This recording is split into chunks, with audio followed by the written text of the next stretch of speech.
So today I'm going to be talking about 3 things that you should avoid on your breastfeeding journey if you want to successfully breastfeed your baby. So if you're interested in that, then just keep watching. Hi, and welcome to my channel, Shades of Sage, where I share all things motherhood. My name is Tashima. I'm a doula, chef, and mama of 5. And today I'm talking all about some breastfeeding pitfalls that I see all the time that you should avoid or try to avoid on your breastfeeding journey. So let's get started. So number 1 is don't skip breastfeeding sessions. Don't skip your sessions. So if you didn't know, breastfed babies, particularly newborn babies, feed about 8 to 12 times a day. That's just a range, like a standard range or whatever. It could be more though. So if it's out, if it's more than 12, then that's just what it needs to be for your baby, okay? So don't skip sessions. If it has been too long and your baby is sleeping or your baby hasn't eaten yet or showed interest or signs that, he or she is hungry and you're nearing that 3-hour mark, especially if they are newborn. So if they are 3 months and younger,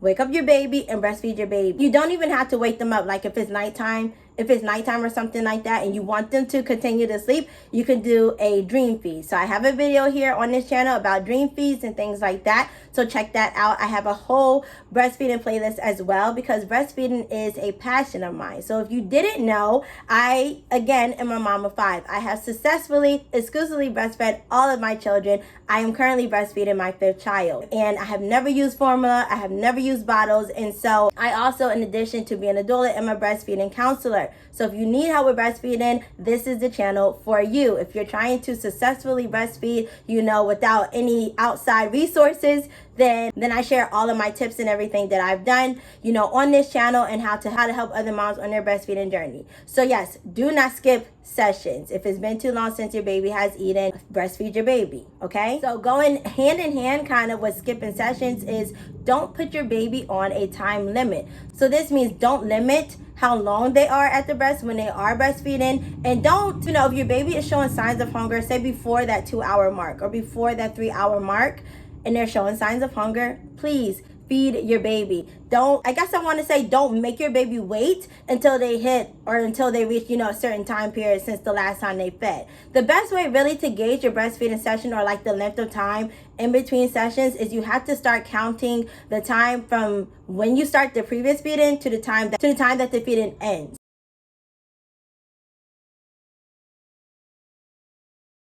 So not when the feeding ends. So say you start breastfeeding at 12 o'clock and your baby is at breast for 20 minutes, right? You do both breasts. A 20-minute session. Don't say that the session started at 12:20. You want to say that the session started at 12 o'clock. And so if you're using that, if I'm using that as an example, the next time that your baby could be hungry is 2 p.m. or 3 p.m. But again, if your baby is showing signs of hunger, so if they're fussy, if they're rooting around, if they're awake and they're quiet and they're alert, and they were just, asleep previously and it's been a while and they're starting to get to that point where, you think where they're starting to show you signs of hunger, breastfeed your baby. Please don't make them wait until you think that they should be eating, because again, and I have talked about this before on this channel, but breastfeeding is so much more than just nutrition. It's so much more than just fulfilling that hunger need for them and fulfilling that thirst need for your baby. So it's comfort. It helps them to regulate their emotions. It helps them to regulate their temperature. It helps them with pain if they're experiencing pain,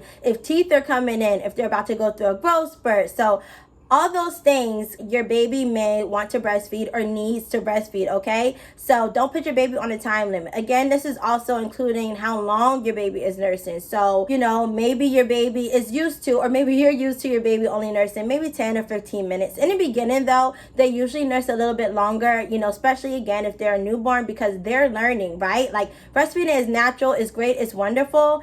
It's biological, but it is still a learning process for your baby, and it is a learning process for you as a mom.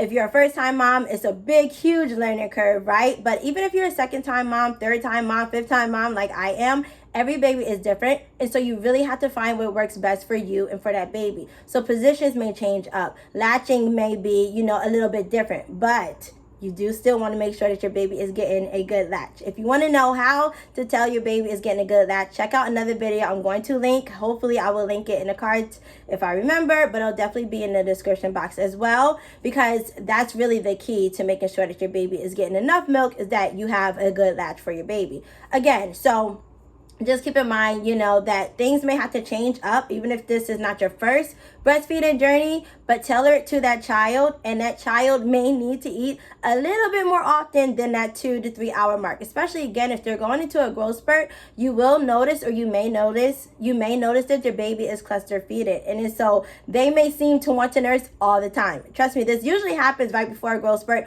or right before your baby gets sick. So if you really pay attention, you may notice that your baby wants to cluster feed a little bit more during those times. It does not mean you're not producing enough. It does not mean that your baby's not getting what they need from you. They just need that extra physical comfort in the form of nutrition, in the form of your breast milk. All right. So please don't put a time limit on your baby. Even if your baby's nursing, sometimes, especially during cluster feeding, sometimes they want to nurse up to like 40 minutes in a breastfeeding session. And again, remember that the session doesn't start when it ends. It starts when you actually put your baby to rest for the first time for that session. So keep that in mind. So if it's a long session, it may be a long session, So just try to follow your baby's lead. They will always guide you the right way. But again, if it has been, longer than that 3 hours, I recommend putting your baby to breast, because some babies can sleep through hunger cues. So some babies, may sleep past the time that they need to eat, and then that's when you as a mom have to wake your baby, or at least feed your baby within that time period. But again, if your baby is showing signs of hunger before that 2 hour, before that 3 hour mark, put them to rest. Please don't make them wait. And if your baby is nursing for a long time, don't take your baby off, because guess what? What happens when you take your baby off and they're not done eating because, they need the extra milk, or they want the extra milk, or they want that closeness and that bondness? It's just going to lengthen the time in between feedings anyway. So let your baby nurse as long as he or she wants. If he or she falls asleep at the breast, you may want to birth them. Again, burping is not a have to do thing if you're breastfeeding straight from the breast. So you may want to birth them or whatever to see, just make a little bit more space for more milk, and then offer the other breast. If they take it, great. If they don't and they seem content, they seem well, then you can just leave that, you can end that breastfeeding session, get some rest, get you something to eat, get you some water or whatever to replenish yourself, and then prepare for the next breastfeeding session. And then the last thing for this video that you don't want to do on your breastfeeding session, if it is your goal to breastfeed exclusively, right, is to supplement in place of breastfeeding. So supplementation with formula in place of a breastfeeding session. No. You don't want to do this.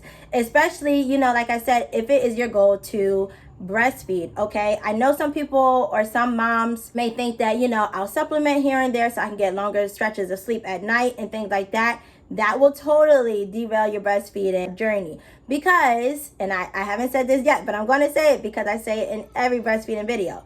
Breastfeeding is supply and demand.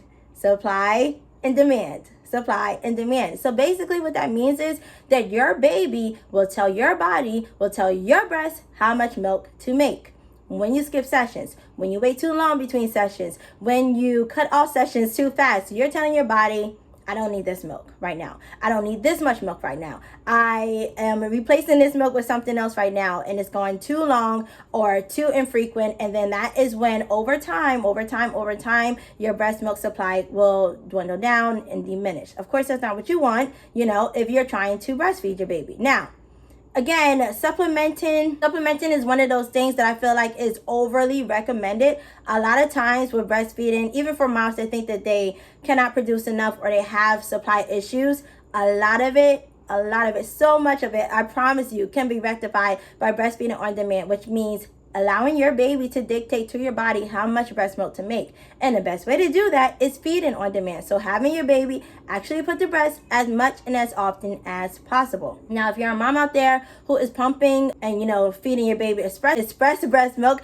that is good as well, because you're still giving your baby breast milk. But just know that pumping and bottle feeding is not the same as putting your baby to breast, meaning your baby is the most efficient at getting milk out of your breast. A pump can never do what your baby can do. A pump can extract milk out of the breast. But a lot of times, even with that, the baby can get more milk out of your breast than a pump can. So if you are pumping, don't be discouraged by how much you're able to pump or lack thereof, right? Like, you may be breastfeeding really well, you know, straight from the breast, and you may pump and then get only like, I don't know, 2 ounces or something, and feel really discouraged by that. But don't be, because your baby is able to pull more milk out of your breast. And then again, when you are, you know, putting your baby actually to breast, your baby's saliva mixes with your body chemistry and tells your breast exactly what the baby needs at that time, in real time, from that feeding session and going forward, right? And so that is really why one of the reasons why, or one of the biggest reasons why, I am a huge proponent for breastfeeding on demand, which means allowing your baby to suckle at the breast, because that's the best way to really keep up that supply. It's the best way to do it, because there's an exchange that goes back and forth between baby and mom. And when you put the pump on, you don't get that exchange. You can get milk out of your breast, so it's good for, you know, people who may be struggling with supply and want to boost a supply, or those people who are, you know, at work and they need to pump to express their milk so that they're still getting milk out the breast at a timely fashion and things like that. But whenever you can, as often as you can, and if you can, put your baby to breast, all right? And do not supplement. Do not supplement unless you absolutely have to. And again, a lot of times when I see supplementation as a recommendation, a lot of times it's not correct, because that starts a cycle of you producing less and less and less milk. So if you feel like you have supply issues, you know, definitely reach out to a lactation consultant. A lot of times, wherever you delivered your baby, they have lactation consultant hotlines that you can call and, you know, talk to someone. Sometimes they'll come out to the house to help you. But again, I am a breastfeeding counselor. So if you want like one-on-one individualized, you know, like breastfeeding help, information, encouragement, or whatever like that, definitely reach out to me. I am on TikTok, Instagram, here on YouTube, of course, and on Facebook. So you can direct message me on any of those things. But yes, if you start supplementing, that's not going to replace your breastfeeding sessions. If you're still missing sessions, it will, in the long run, lead to a decreased supply for you, okay? So that's really not the answer. If your goal is to breastfeed, again, if you're combo feeding or whatever, that's different. That's a different, you know, story. But if it is your goal to breastfeed exclusively, then these are my top 3 things not to do on your breastfeeding journey, and the things that I have avoided or kept away from so that I have been able to breastfeed my babies and never had to use formula also. So if you haven't seen my previous video, check that out. But that's it for today. I hope that you found this video helpful. Again, I am planning to do a breastfeeding Q&A soon. So feel free to put any questions that you have about breastfeeding down below in the comment section. I will get to them, and I want to do a breastfeeding live. So stay tuned for the dates and the time for that. I'm still trying to figure that out, but definitely in the month of August. And yeah, that's all for today. If you watched this whole entire video, give me a green dress emoji. I will put up the one that I'm thinking of, because I just love that color. It makes me happy. Okay, so I'm gonna go. That is it for today. Remember to let your story be your power, and I'll see you in my next video. Bye.